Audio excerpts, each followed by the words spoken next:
लेकिन वो 4 गुण एक्स्ट्रा हैं जो भगवान स्वयं भगवान श्री कृष्ण में। इसीलिए महाविष्णु जी तक भी भागवत में लिखा है कि उन्होंने बहाने से भगवान श्री कृष्ण को बुलाया, उनके दर्शनों की इच्छा थी। और महालक्ष्मी जी के लिए तो आप हजारों बार सुन चुके हैं कि वो तपस्या करती हैं कि मुझे श्री कृष्ण का सानिध्य प्राप्त हो। नायं श्रियों गौनितांतरते प्रसादः स्वरयोषितां नलिन गंधरुचां कुतोन्याः रासोत्सवेस्य भुजदंड गृहीत कंठ लब्धाशिषां य उदयाद ब्रज सुंदरीणाम। भागवत के 10वें स्कंध के 47वें अध्याय का 60वां श्लोक। यानी महालक्ष्मी जी ने तपस्या की हजारों वर्ष कि मुझे महारास में प्रवेश मिल जाए, नहीं मिला। कस्यानुभावोऽस्य न देव विद्महे तवाङ्घ्रिरेणुस्पर्शाधिकारः यद्वाञ्छया श्रीर्ललनाचरत्तपो विहाय कामान् सुचिरं धृतव्रता। भागवत के 10वें स्कंध के 16वें अध्याय का 36वां श्लोक।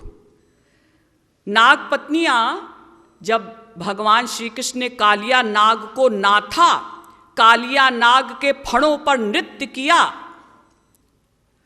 तो उस समय स्तुति करती हुई, वंदना करती हुई कालिया नाग की स्त्रियां कहती हैं कि हे नाथ,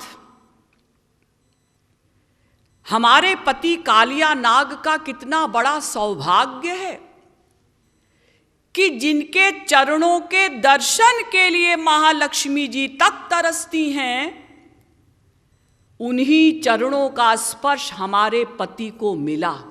आपने उनके फणों पर, उसके सिर पर नृत्य किया।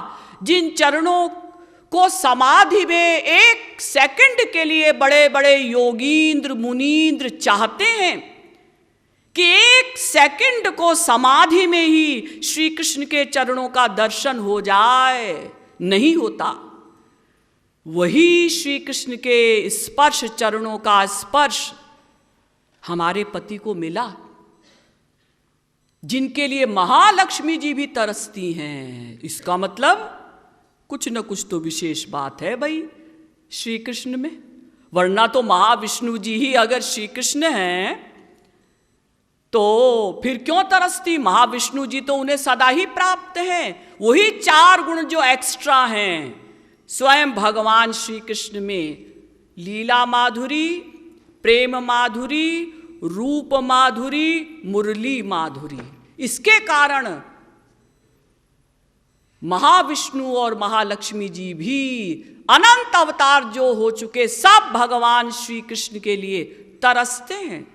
ब्रह्माणी, रुद्राणी, सरस्वती जी ब्रह्माणी ही का नाम है, कमला, सब तरसती हैं। वो अपने अपने पतियों को छोड़कर, ब्रह्माणी जी ब्रह्मा जी को छोड़कर श्री कृष्ण की ओर देखने लगती हैं। पार्वती जी शंकर जी को छोड़कर श्री कृष्ण को देखने लगती हैं। महालक्ष्मी जी महाविष्णु जी को छोड़कर श्री कृष्ण की ओर आसक्त, आकृष्ट हो जाती हैं, इन्हीं 4 गुणों के कारण। तो गोपियां कहती हैं कि हे श्री कृष्ण, आपकी प्रमुख परिभाषा जो बताई दुर्वासा जी ने, वो ये बताई कि आत्मरति, आत्मक्रीड, आत्ममिथुन, आत्माराम हैं आप। यानी आप अपनी ही आत्मा में रमण करते हैं, आपको किसी और की आवश्यकता नहीं, आप स्वयं परिपूर्ण हैं। भागवत में भी कहा गया आत्मा रामोप्यरिरमत। जब महारास प्रारंभ हुआ तो वेदव्यास जी लिखते हैं कि स्वयं आत्मा राम होकर और उन्होंने गोपियों के साथ रमण किया।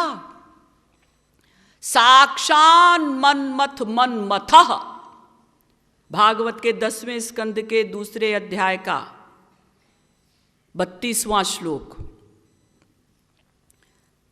यानी साक्षात उस समय भगवान श्री कृष्ण कैसे लग रहे थे महाराज के समय? करोड़ों कामदेव से भी सुंदर। तो गोपियां प्रश्न करती हैं कि यदि आप आत्मा राम हैं, अपनी ही आत्मा में रमण करते हैं, स्वयं परिपूर्ण हैं, तो आप फिर लफंगों की भांति, लंपट की भांति हमारे पीछे पीछे क्यों घूमते हैं?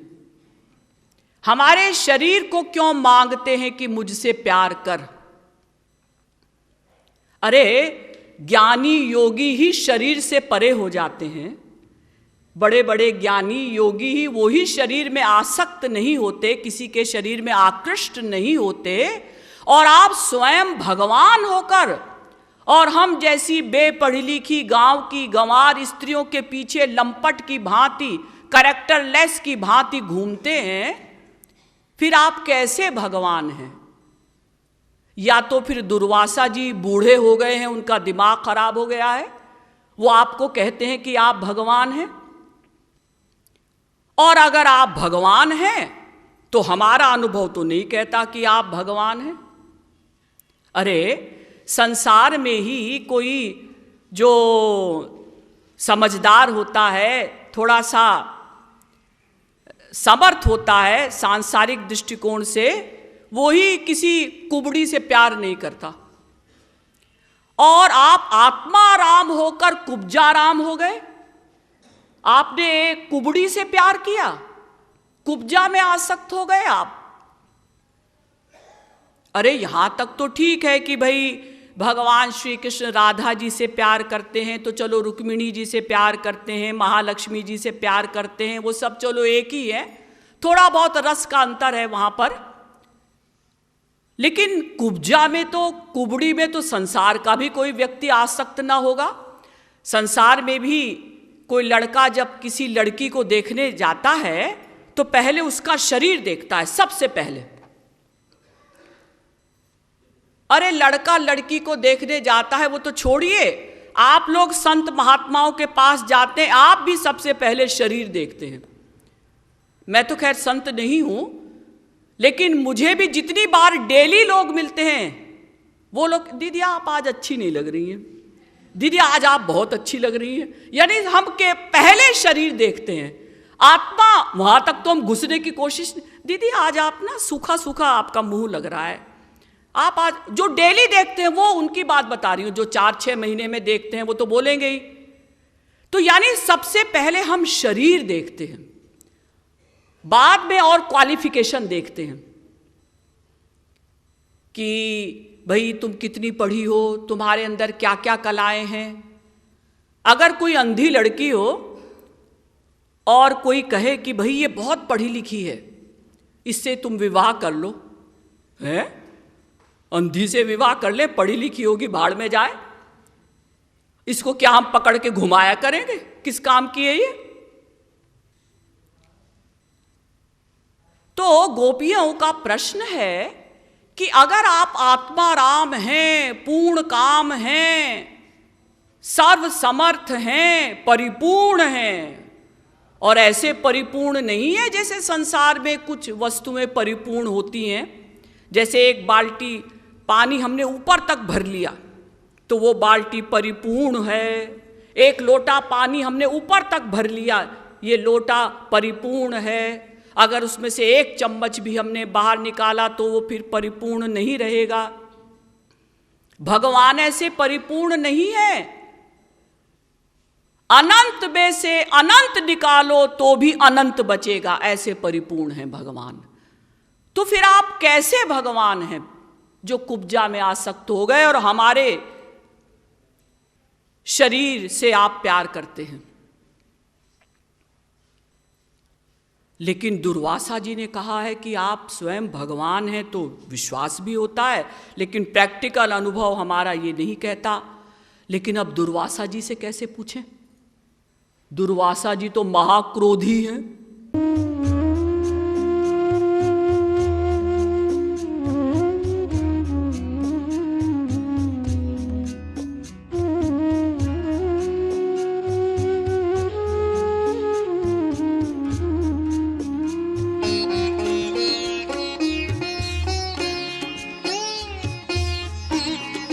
Oh